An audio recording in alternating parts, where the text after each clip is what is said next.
I'm Manpreet, I'm a medical student at the University of Birmingham and a presenter here at the Aspirations Medics. Today we're going to go through 5 worst things to do in your medical school interview. So starting off at number 1. Number 1 biggest mistake I see students make is that they don't have a clear structure to their answer and they don't signpost enough when they do give their answer out to their interviewer. So as students, they get better at answering these questions. They know exactly what they're going to say in them. They know the content. However, what takes an answer from being good to it being excellent is being able to structure it properly. So here's an example of how I would structure a question. You are a junior doctor on the ward. A 20-year-old patient is refusing cancer treatment. How would you approach this situation? So to begin with, I think this is a very difficult scenario. Any patient refusing a treatment that could be life-saving can be quite devastating for their family, for me being involved as a junior doctor. So how I begin to answer this question is, first of all, I'll think about the patient's capacity and then move on to how the 4 pillars of medical ethics affect this question: autonomy, beneficence, non-maleficence, and finally justice. And then I'll finish off talking about how I discuss this with my MDT and then with the patient's family. So that would be how I'd answer that question. Signposting and structuring is very important and it can take your answer from being a 6, 7 out of 10 to it being a 9, 10 out of 10 answer. So number 2 on the list is not defining key terms in your question or when you're giving out the answer. So although you know what these key terms are, like the NHS long-term plan, what all of the different 4 pillars of medical ethics mean, what capacity is, the interviewer knows what they are, you know what they are, but it's still important that you're able to define them properly, because not only does it help you structure your answer as well to some extent, it also shows the interviewer that you know what you're doing. Additionally, these definitions don't have to be very lengthy definitions that you learn from a website. The more they are of your own words, the better they'll stick to your head and the better they'll sound in the interview as well. Coming in at number 3 is students just name dropping their work experience without actually saying what they've learned from it. Work experience and having good work experience can be very important. It's a great way to show what you've learned about doctors, what you've learned about healthcare in your interviews. However, it's very important that you don't just name drop your work experience with the world-class neurosurgeon without actually explaining what you learned from it in terms of the key values of a doctor. So here's an example of how I would incorporate my work experience in a interview question. How important do you think the skill of communication is for a doctor?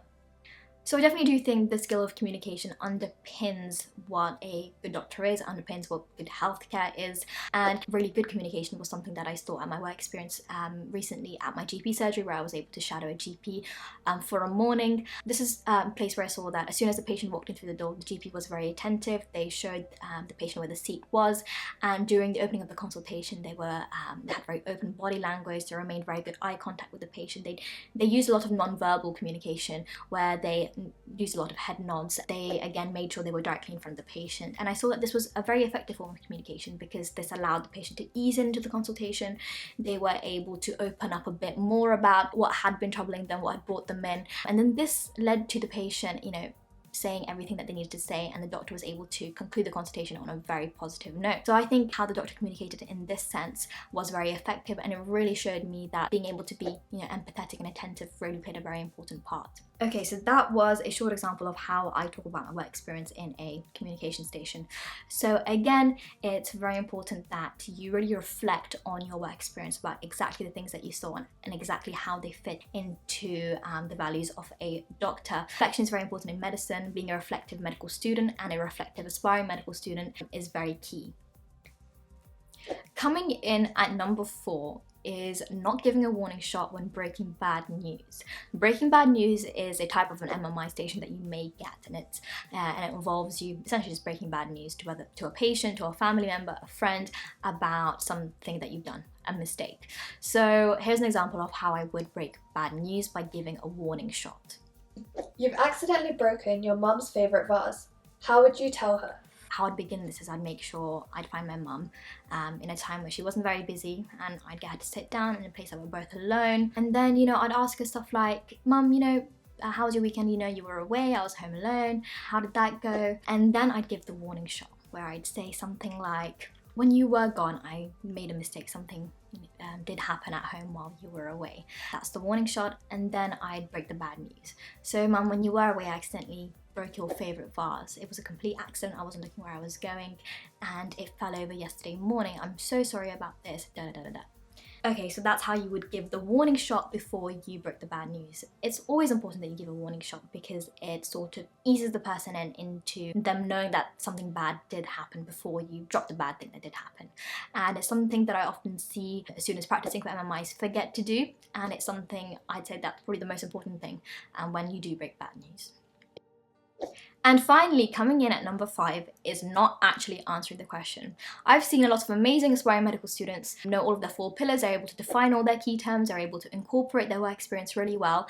However, they get caught up in all of that and they don't actually answer the question. And there's a lot of reasons, other reasons why this may also happen. And there's also things like you may not actually interpret the question properly, you may mishear it. So there are a lot of ways that we can avoid doing this. Number 1 is don't be afraid to ask the interviewer clarifying questions if you have misheard the question or if there are a few things that you are unsure about.